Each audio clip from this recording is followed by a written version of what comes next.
Well, hello, ladies. I thought there was only going to be a handful of you here, but boys, a dear.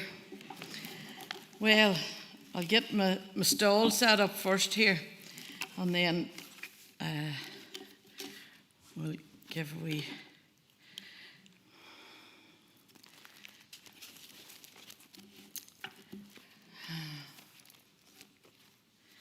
Sorry about this, I should have been. I've everything in my wee markers all out here.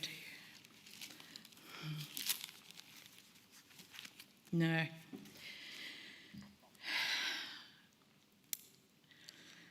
first of all, I want to thank the Reverend Martin for asking me to come here tonight. I personally would love to give him a word of thanks and tell his wife June for all the kindness they've shown to us from the passing of Matthew. I really want to thank everyone who is here in Cumber Church as well, because I know the thoughts and the prayers that you have prayed for us. And it's only by God's grace that I'm standing here now. And I just want to have a word of prayer. If we could just close our eyes, please. Dear Lord, our Father in heaven, thank you, God, for health and strength that finds each one of us here this evening. God, you have never left me, and you have said in your word that you will be with me always, even until the end of the world. I want to thank you, God, and praise you. And Lord, I pray tonight that others will not look at me or look at our boys or our family, Lord, that they will see Jesus in me and how he has helped me come through the trials in life. And Lord, take me now, a vessel for you. Speak through my lips. Bring all things to my remembrance, Lord. And Lord, help me above all to praise you in all that you've done for me. Hold a lid on my emotions, Lord, and help me to speak well of thee in our Saviour's name. Amen. Okay, well, the Reverend Martin told me he was going to treat the ladies. Now, I don't know whether this will be a prize for you or a penance for you. For some of you maybe have heard me before, and you're going to have to listen to me again. I just want to start off by reading a few verses of Scripture, and my first reading is taken in Isaiah 55, and it's verses 8 and 9. Isaiah 55 and verses 8 and 9. And God says, "For my thoughts are not your thoughts, neither are your ways my ways, saith the Lord. For as the heavens are higher than the earth, so are my ways higher than your ways, and my thoughts than your thoughts." And if we could just go back to Psalm 46, verses 10 and 11. "Be still and know that I am God. I will be exalted among the heathen. I will be exalted in the earth. The Lord of hosts is with us. The God of Jacob is our refuge." And God is in our presence right now, here this evening. And everything that I'm about to tell you is all of God. It's all of God's plan. Everything has been in his providence, and God is sovereign in everything that has happened in my life. Right, I'll start off by saying that I come from a family, there was 7 of us, and Mum and Dad, that made 9. So we had a really happy upbringing. And from an early age, Mummy made sure we would go along to a wee brother in Sunday school on a Sunday morning. And we carried on in that Sunday school up until my teens. And this night there was to be a meeting held in the village of Moira. And the preacher that evening was Hedley Murphy. That night I went along to the meeting, and the atmosphere was just as if the Lord could return within a matter of moments. That's how much God had convicted me. And you know, when we all stood to sing when the roll is called up yonder, and then it came to I'll be there, I couldn't get those words out. And I just felt in my heart, I knew that I was not saved. I wasn't ready. And if the Lord was to come, where would I be? So I can remember staying behind that night. It was the 17th of February 1981. And that night, Hadley opened up the scriptures to me. I repented of my sins and I asked the Lord Jesus into my heart. And you know, ladies, from that night until now, I have never ever regretted that moment. There's been many times to my shame where I have failed God, but he has never failed me. Shortly after that night, I met up with Hartford. Now, without keeping you here till tomorrow morning, with having two of my brothers who was very fond of stock car racing, Hartford used to come about our house quite often. So there was one night he decided to ask me out instead of going out with the brothers. So that was the start of us going out together. That was in 1982. In 1983, we got engaged. And in 1982, we got engaged. And in 1983, we got married. Now, we never were any different than any other young couple in that we wanted to set up home and to have a family. Hartford came from a family of 6 and me from this family of 7. Well, we were very fond of children. So in 1984, I was expecting and we had our first son, Thomas. Thomas was very like Hartford to look at, but he certainly took his mother's weight after him, for he was nearly 12-pound weight, ladies, when he was born. But there was great joy and excitement. Indeed, they were joking in the Lagan Valley Hospital that they were going to come and measure him up for a school bag.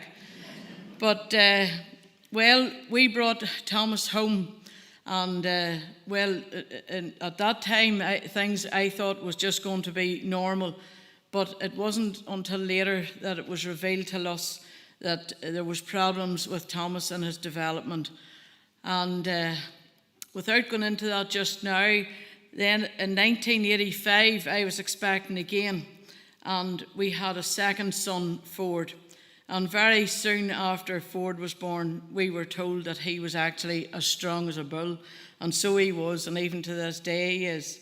And the doctor was very quick to examine him on the bed and lift him up. And from an early stage, he could lift his head up, where we had missed out on this with Thomas. If we went to lift Thomas up from a newborn stage, his head would lag behind and his muscle tone was quite poor. So here we had a second child and all was well. And it wasn't until the months tumbled into nearly a year where Ford began to overtake his big brother in many ways. So in 1986, I was expecting again. Never worried once as to how this child will be. We'll just fill the house with wee boys and girls and brothers or sisters for Thomas. It'll be the first thing that'll bring him on. And it would have taken you to have been in our home to see how Thomas reacted with other children. It was great. So in 1986, we had a third son, and his name was Winsley. Shortly after Winsley was born, we were given the news that he too was exactly like Thomas, and that both of these children would probably have a short life expectancy. We were to be careful as to where we brought them, keep them out of crowded shopping centres that'd be susceptible to colds or flu. And well, they couldn't, and they'll never walk or they'll never talk. But you know, while I can't really describe the pit of my stomach at that time, it was just unbelievable. But if there was one way that I had, and Hartford too, of accepting how Winsley was, it was looking at Ford. You see, Ford was able to run out now as a toddler out into the yard. Granda could pick him up and take him up and feed the hens with him. He could put him into the Ford tractor and drive him up and down the lane. But whenever I looked at Thomas, Thomas was just rolling over and over on the floor. And I said to Hartford, you know something? God has loved Thomas so much that he's actually give him a wee playmate to lay on the floor with him. Well, it would have taken you to have been in our home to see how they reacted together. and they loved one another. If there was one part of independence they had, that was when you handed them a bottle of milk, they could have drank it themselves, and the two of them used to lay on two cots, and then the two of them would have been over in each other. They would have fired the bottle and hit it off the wall. Many's a night I'd out of the room and let on that I was out of the room and closed the door with a snib on it, and the next thing I would have been standing, and then they would have heeled over on their side, and the two of them just laughed and laughed. I don't know what it was like to ever hear them crying. They were so happy children. Well, it was... we had time to enjoy that and see that with Thomas and Winsley. At that particular time, for some unknown reason, the doctor said that more than likely Winsley might not even live to see his first birthday.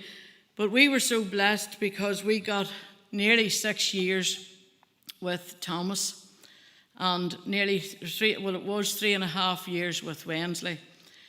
And it was in 1989, and Thomas took a chest infection, which he ended up in hospital on the Sunday.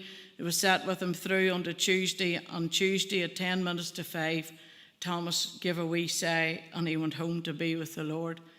I could not describe the presence in that room. You see, we had brought Thomas into the hospital on the Sunday. He was lifeless. He had a very bad chest infection. And the whole time he was in, the doctors and nurses were coming and checking.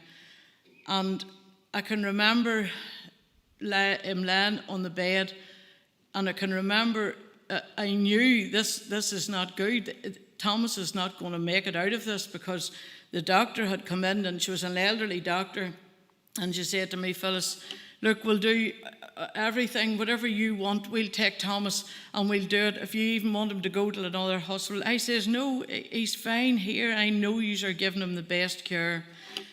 But at about 4:30, 4:45, I can remember Hartford standing at the side of the sink, and he was wringing out like a wee blue J cloth and dabbing it on Thomas's forehead.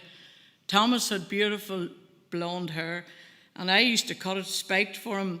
But the wee spikes all lay flat, and you couldn't have told the definite line of his lip. And I can remember saying, Lord, just let me see those big eyes again. I hadn't seen them from I brought him in on Sunday. He had just been sleeping. And you know, with Hartford calling his name at the side of the bed, Thomas opened up his eyes from a centre position, and he looked over to where Hartford was. And then he looked back, and he held in the middle. And then he looked over to me, because I was nearly hysterical, and I was saying, Thomas, Hartford, look, Thomas has opened his eyes. And then he just come to the middle and he closed them. And Thomas was away home to be with the Lord. Well, it was exactly 9 days after that we found ourselves in the same position. Winsley too had caught this viral pneumonia, and both of his wee lungs was just clouded over white as well. And this time, it was a lovely lady, Dr. Hutchison.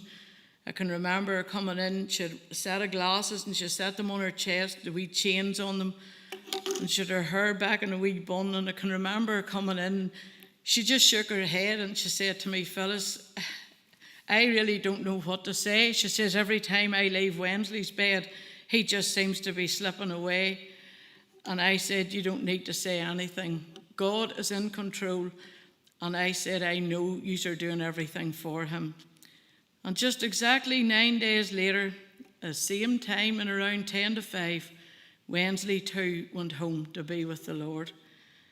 Well, if ever God was calling or shouting, he was shouting loud now. It wasn't until I come home and Ford was running from room to room. And you know, at a time like that, there's certain sounds that will never leave you. Like the sound of the hearse reversing up to the front door. I can remember that. I can remember Ford running from room to room. I can remember how the family all kicked in very quickly, and all you can hear is voices, and you're like, and you just have to go along with all of this. This is what's happening, and it so just felt like a daze, like a dream, like, look, let me get to tomorrow, or let me get to the weekend. This will all be over. Just you've got to go through with this now, fellas. That's how it felt at that time. But we continued on anyway after that happened, and I could not have done without the Lord. You know, God speaks to us all in different ways. And some people might say, oh, well, that woman's silly, she's seen a rabbit or she's seen this or something. No, them is all things. God says he speaks to us through his creation, through the birds, you see, one day after Thomas and Winsley had passed away, Hartford was back down the yard. We were only into our new bungalow about a year, which was up the lane. And everything was set. Everything was perfect for Thomas and Winsley. The ramp, the wider doors, everything. But we had no gardening. But you see, God stopped me in the town about maybe 3 or 4 months before this happened. And he made me buy a wee thing of carnations, wee white carnations. We had no garden, just like lumps of clay and soil. And I can remember coming home and I was all pleased with these wee carnations, and I planted them into the ground. But whenever Thomas and Winsley had died, and Granny always took Ford then to school because I was usually busy with the other two. So she had him away to school, and I went out. Hartford was down in the yard with his daddy, and I went outside at the bungalow, and all I could hear was these voices coming in. And I looked at the big lumps of clay, and I thought, you know, Thomas and Winsley, do you remember you used to put cream in their face and used to comb their hair? That's all gone now, and you'll never see them again. You see, this is the devil firing the darts, and he was firing the darts at me that day. But sometimes God makes us hold out on an answer.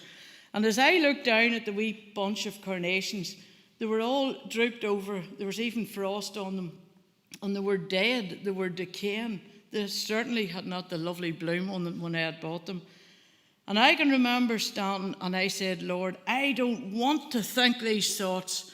Oh Lord, please, please take these thoughts away. I want to be sure that Thomas and Winsley's in heaven. And you know something, I can remember coming in, and I'm not one at all for lifting a Bible. My Bible was on our table. I'm not one for lifting a Bible and just flicking through it. But that day, there happened to be some sort of a wee marker sitting in my Bible, and I just opened it up, and it was Ecclesiastes 11 and verse 5.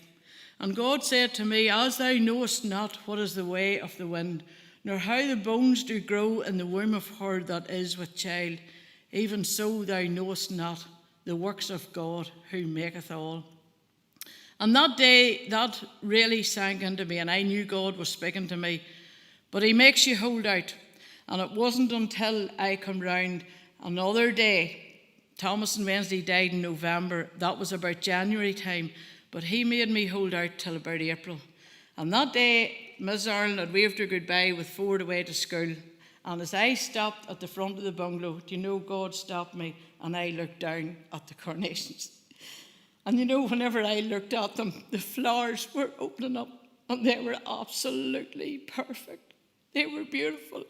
And you know, God could speak to me, and he said, now, do you not think if I had took time to do that with a flower, I'll take time, and I'll do that with Thomas and Winsley again. That brought such comfort to me. So ladies, in your travels in life, look at everything around you, especially nature. God uses it to speak to each of us. Now, I wrote a whole sheaf of stuff in case I got lost. You can see all this, but I don't even know where I am now. But I think I've got through that first page. So I'm going to go now to Ford. After Thomas and Winsley passed away, Ford, one night we said we were invited to go to the African Boys Choir in 𝗟𝗏𝗀. And that night was very sad. Most of these wee children, obviously all of them, had no mums or dads, and they were orphans, and they were standing singing, and they were amazing. It was a powerful night. And I can remember whenever we got home, as we were going along the road out of Dromore, I can remember I could hear Ford sniffing, and I nudged Hartford. I wonder what's wrong with him. I thought he'd actually be sleeping, but no, he was bright awake. And we got to the front of the house, and he says, the lights come on in the car. And I said, Ford, what's wrong with you? He says, Mummy, he says, do you see the way I have bikes out in the garage and I have different toys? He says, could we not bring one of them wee boys home? Sure, there's plenty of room, and there's another bedroom, and there's toy. And I says, well, now, Ford, it just doesn't work out like that. And he says, well, Mummy, will I ever get another wee brother? No, he never asked for a girl. It was always a wee brother. And I said, well, Ford, listen, you can't buy them in the shop. And I says, we're going to have to pray about it. And I said, if God wills us to have another baby, well, then we'll get a baby. And I says, you start praying about it, and so will I. Well, we prayed, and 6 years later, we had the blessing of Matthew come in June the 13th, and it was 1995 when Matthew was born. Well, the joy that it brought to us all as a family. I can remember the very doctor at the time, whenever I told him that I knew I was expecting, but whenever I went down to tell him that, he said to me, he took his glasses off, he sat them on the table. Well, he says, you know you can't go through with this. And I said, no, sorry, what do you mean? He says, no, he says, you can't do this on your parents, on yourselves. He says, this is near guaranteed this will be another Thomas or Winsley. And I said to him, says I, look, not with the faith that I have. I believe God will bear the back to suit the burden. And I said, I'm a lot more sensible now to think of how I could look after Thomas and Winsley. That if that's going to be another Thomas or Winsley, well, God will help me. And whatever's in here, God has gifted me, and that's what I'm going to be looking after. And he just shook his head. He says, I can make other arrangements. He says, tell me, how far do you think you are? Well, I says, and I was smiling at the stage, I says, I reckon I'm about 5.5, maybe 6 months. He just threw the pen across the table. He says, well, you can see I can do nothing about it now. You're far too late in coming. And I said, that's the very reason I've waited to now. So I continued on, and as I say, here was the great bundle of joy came in Matthew, and the brightest ginger hair you could ever see.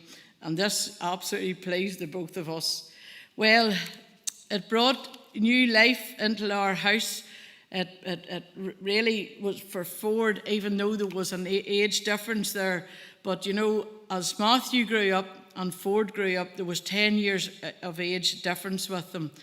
But Matthew began to overtake Ford in many ways. For starters, he was far taller than him, and this used to get to Ford. Then Matthew liked to remind Ford that he did have more hair than Ford had, because at the age of 20, Ford began to lose his hair. So Matthew, as the teenage years went on, was always something that he could keep Ford going about. But we had great joy in bringing Matthew up. And as I say, we had the joy and the blessing and the privilege to watch Ford and Matthew. We got to share engagements, marriage and births. How blessed we were to witness all of this. Ford and Nicky blessed us with Thomas, Daniel and Emma. And Matthew and Ciara blessed us with little Eve, born on March 14th, 2020. COVID times was in around that time. And well, Matthew had come home to his new home in Donaghcloney. He only spent a week in it because it really bored him to tears, the fact that he couldn't get out. And well, Matthew had a personality. Any of you in here that knew him, he was amazing, absolutely amazing. I wouldn't have known what it'd be ever like to see Matthew both worried or crying or down. Matthew was on top form all the time. And I think the Reverend Martin could vouch for that as well. And possibly June, he used to keep me going. He absolutely loved June. And Matthew used to say to me, Mum, you think June's real shy, real quiet? He says, June's real good crack, Mum. And I used to say, Matthew, that's great. But he absolutely loved their company. But at that time, we were only allowed to go and see Eve. And I talk about looking through the glass window at Eve. Matthew would come to the living room window in the first week that they were home, and even for Ciara's mum and dad too, it was just to look through the window. We weren't allowed, and grannies or grandas wasn't allowed in because of this old COVID. So at the end of the week, Matthew says to me, Mum, is there any chance that we could go down and isolate with yous? Because then we could go across the fields with the dogs, or we could push the pram up the lane or up the road, and we'll not be in anybody's space. I says, well, Matthew, if Ciara wants that and she's happy with it, I'm happy, no problem. So the plan was, it was only to be for a few weeks while this COVID business would die down. So in they came, but you see, this is again the providence of God. You see, God didn't plan that the week before. God knew about this even before Matthew was born. God knew Matthew would come and spend his time with us. We were blessed in that we got to see Matthew as a husband and as a father. And even in those short 3 weeks, how he loved that little girl, how he talked to her and joked with her. It was amazing. And I can remember as we were night after night sitting with Ciara and Matthew, Matthew took this notion that he would go up home and bring down his motorbike. Well, he loved this motorbike, and it was a new bike to him. It was white and it had like red wheels on, and he called it Daisy. Well, anyway, it was on a Thursday afternoon. They were down now just over 2 weeks with me, and Matthew was cleaning the bike. It took him nearly all afternoon. And of course, he was underneath the sink as I was peeling the potatoes for the tea. And he was pulling out all my good wee clothes that I keep for dusting. And he says, oh, you're all right, give me some of them clothes there. And I said to Matthew, you're going to take them all on me. But there he was, and he was away out. So I peeled the skins anyway. I had the bucket of skins in my hand, and I walked out to the garage. And just as I was going towards the bin, Matthew stopped me and he says, hey, Ma, this is what he called me whenever he was looking something. Hey, Ma, come here, do you see her? Come here, do you see her? That was the bike.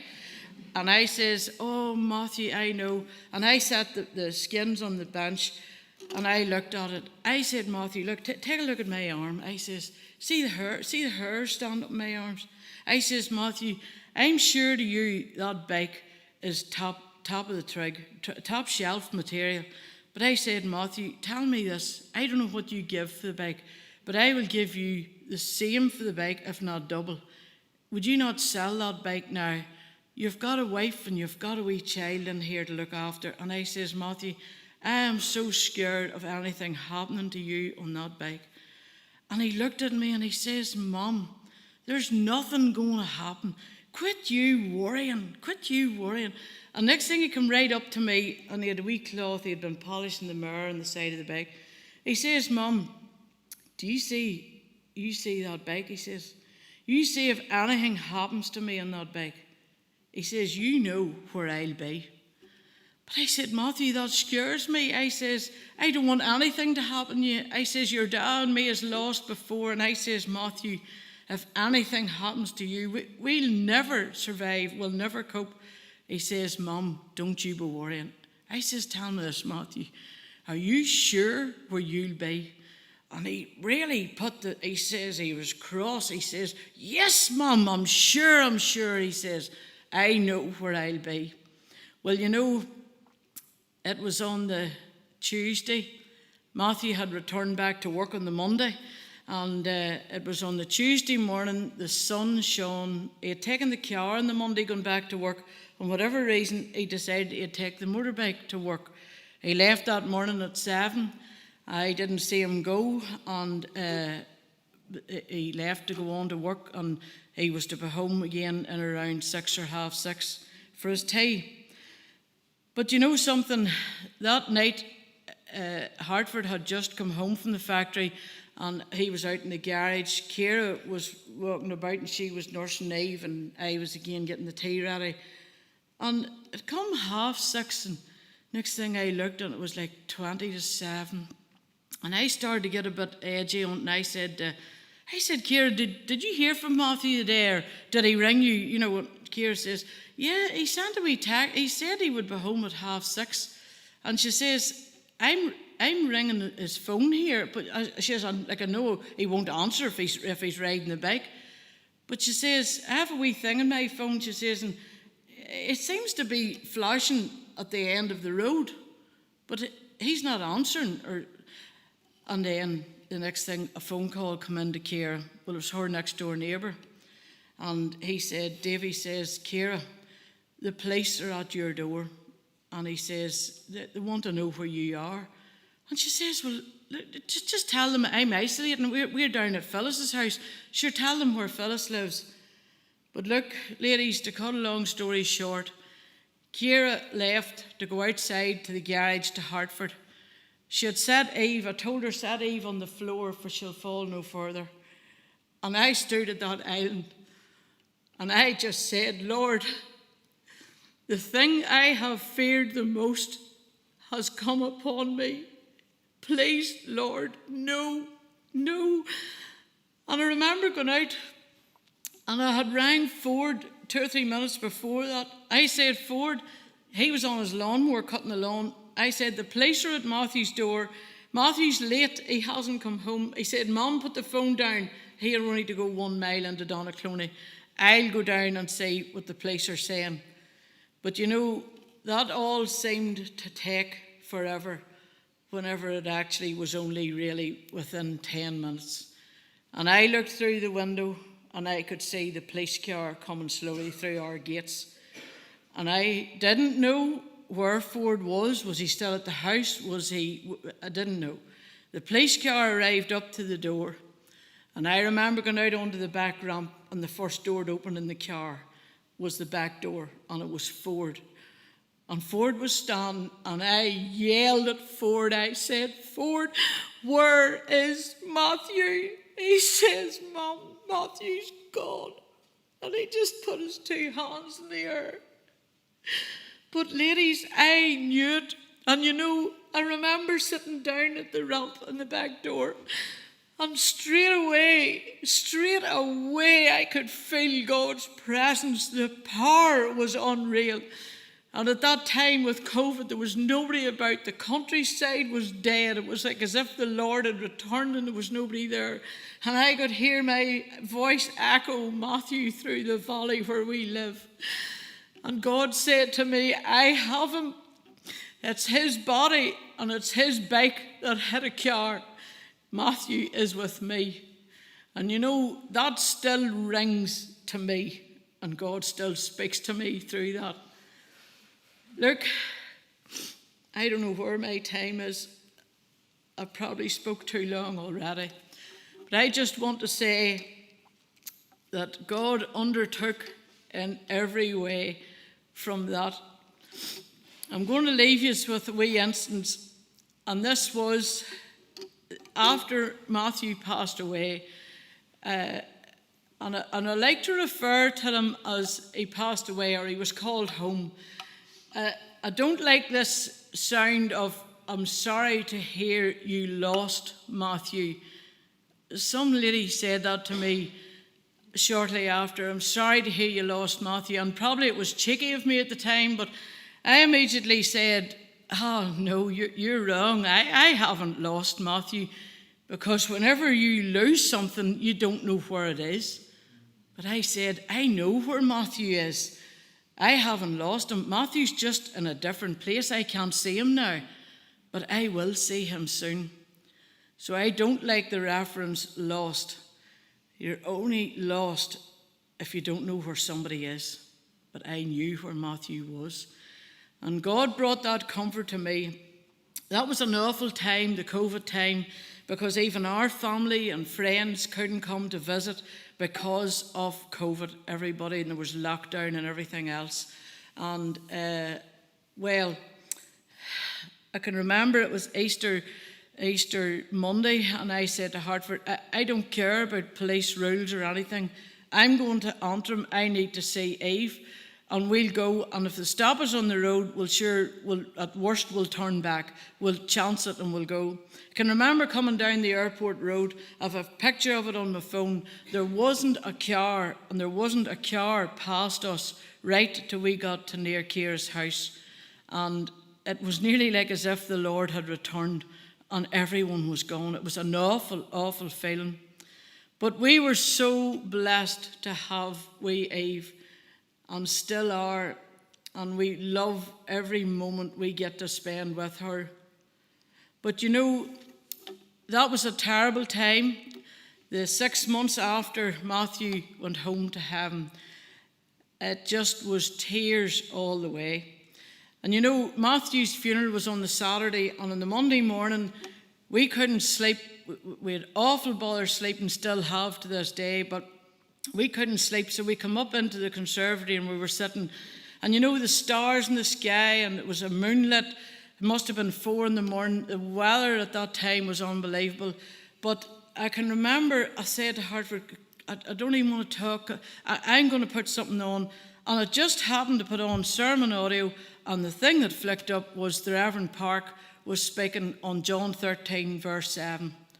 And I remember the two of us sitting, and I hadn't a clue how he was going to base his sermon or anything about it. And it was just in the last few moments that he said, Matthew Arnold.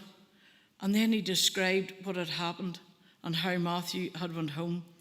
And he said, the only answer I can give to that is, what I do thou knowest not now, but thou shalt know hereafter. And you know, we sat in floods of tears, and this was only about 5:30 in the morning. And I remember Hartford going into the kitchen to make coffee, and I remember sitting down, and the darts come. You see, the devil comes in on you whenever you're at your weakest. And he says to me, do you see all that? That's all a load of nonsense. You'll never see Matthew again.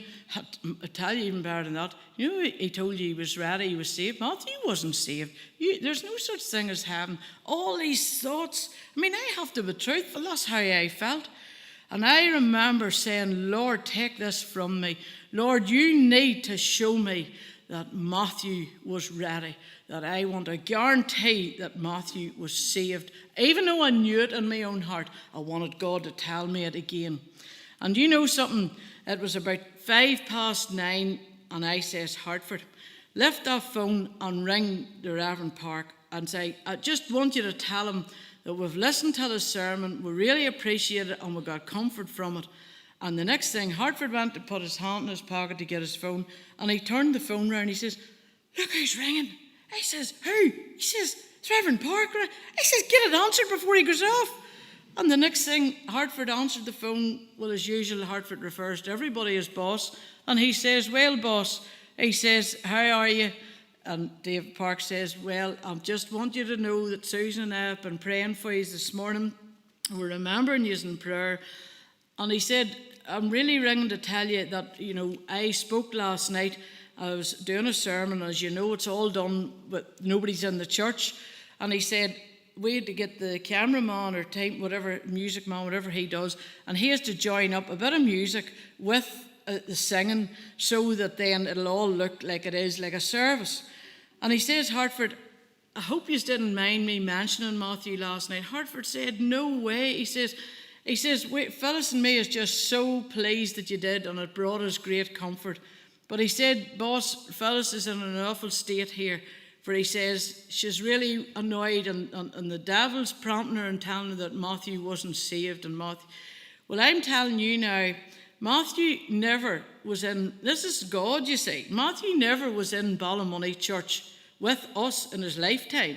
But he had reason to go with Ciara, which was 2 years before this, and they'd actually gone to hear a testimony of some woman that wanted to support her and go and hear it. And on that night, they were singing, and that cameraman had focused in for whatever reason, and he pieced together, and right round he got, and he stopped with a fellow with the navy suit and the bright red hair, and it was Matthew. And as you watch the video of that night, whenever the Reverend Park was preaching, Matthew was standing singing, and guess what he was singing?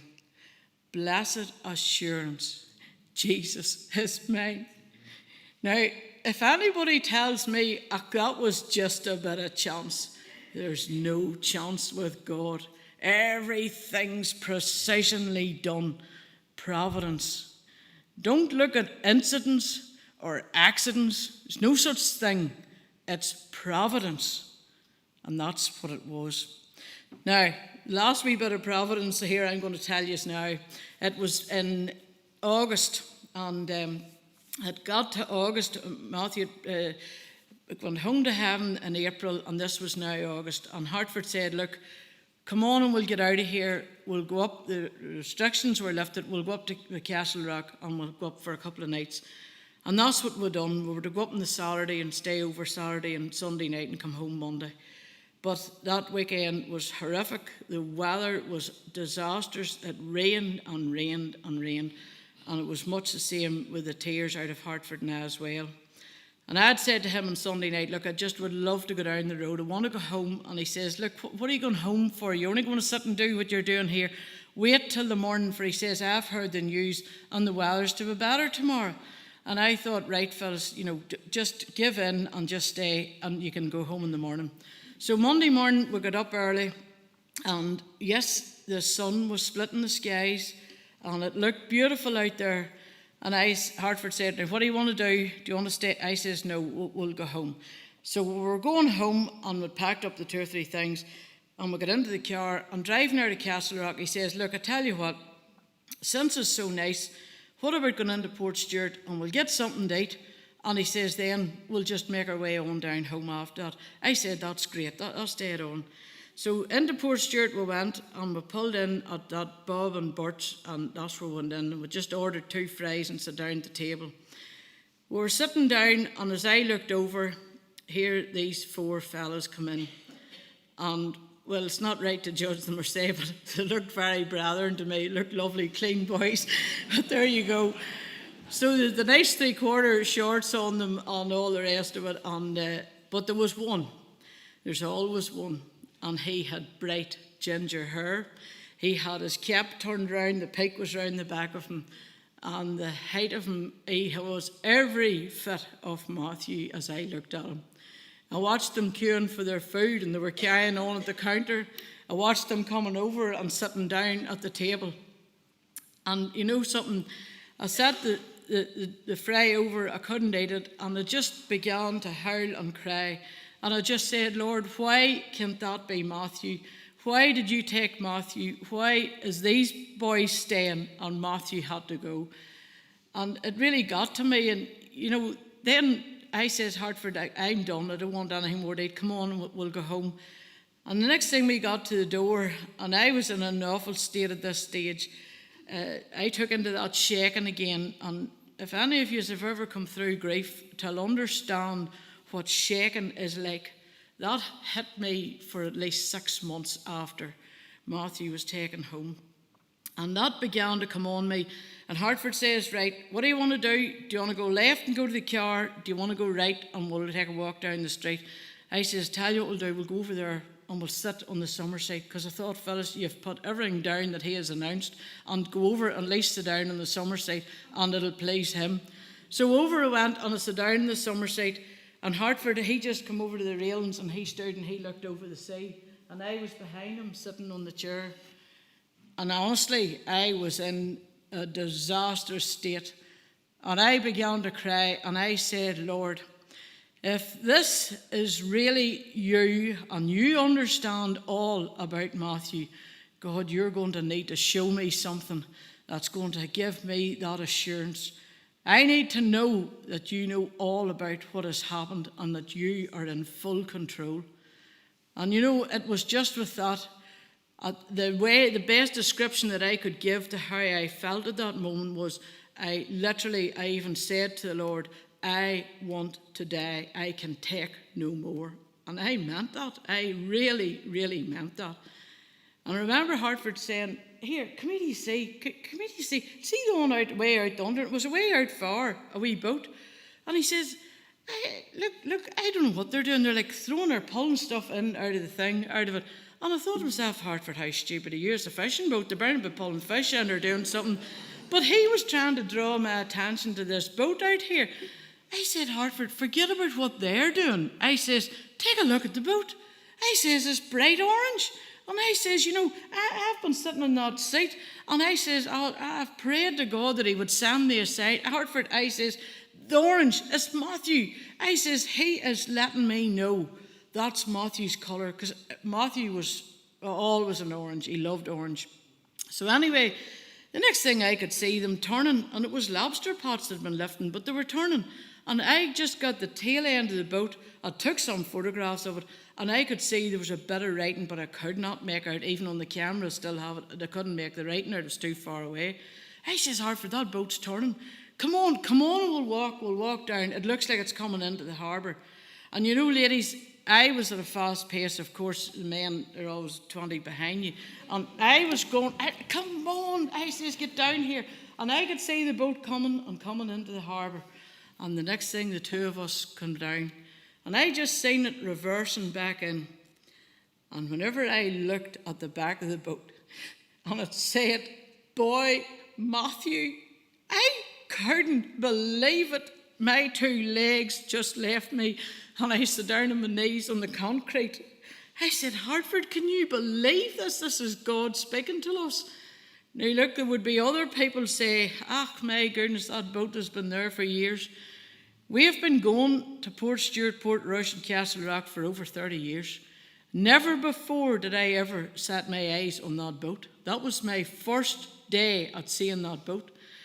And whenever I looked and that said, Boy Matthew, then I remember it took me a while to get my legs steadied up. And we got up onto the settee or seat, one of them seats, and we sat down. And we just sat there, and we must have stayed there that day for 2 or 3 hours, and we watched the fishermen tying her up, cleaning her out, and walking away. And then I went down and I took some more photographs. And you know something, I remember praying and I said, God, I can't believe what you have sent. Even Matthew's very name is on that boat. And Hartford said, look at the harbour. Look at how still the harbour is. And then the verse came into me, be still, Phyllis, be still and know that I am God. And you know, ladies, if any of you are going through turmoil here, when you reach to a point that you can't pray, that you can't read your Bible, even till the point where you can cry no more and you can't think, God steps in and he says, be still. And whenever you're still and you're looking to him, he will speak to you. He has spoke to me directly that many times. There's been times that I have said to him, Lord, I can't see you. I wished you would step out. I know you're here. I know you've organised that text that was sent to me at the precise time that I needed it. I know the bunch of flowers that was tied on the gate at the time that I needed them to lift me. I know the phone call that I got at the precise time. And let that be till any of you in here tonight that is saved. Whenever a notion, it's one thing I have learned, when a notion comes on you and you are sitting thinking about something, somebody, don't be afraid to just send them a wee text and just write, thinking about you, hope everything's okay. You don't need to do a sermon, just that. But you're passing on because God has spoken to you. And don't overlook that, because that is God passing a message to you to speak to somebody. And you know, there's no harm in a wee card. I have all the cards, hundreds of them, and they mean so much to us as a family. And you know, the majority of verses all was, be still and know that I am God. And look, Hartford was right. He says, once you get going, you'll talk to the morning. But I'll not talk to the morning. I had poems to read. I had things more to say. I can say no more, because all I can tell you is I love the Lord Jesus with all of my heart. I could not have come this distance without him. And yes, I have my days. I can feel down and I can cry, but God lifts me up again. And you know, the valley experiences in life is when you're walking hand in hand with God. And I have proved that. And you know something? We have actually so much to be looking forward to. Our faces are sitting so glum. You see, God says our eyes have never seen and our ears have never heard the things that God has prepared for them that love him. I am looking so forward to heaven. Listen, the first one that I want to see is my Saviour, because before I was even born, he planned this route for me. And I count it a privilege that I have been chosen to do this work. I'm embarrassed that it took me 6 years to stand up here. But God willing, I'll be able to take this further, because I want to prove to others in the depths of despair, there is a God, there is a plan. And John 13 verse 7 says, what I do, thou knowest not now. Listen, if you're going through something, it'll not even make sense. I can't understand why God sent me 2 children, or us 2 children that couldn't walk or talk. Take them within 9 days.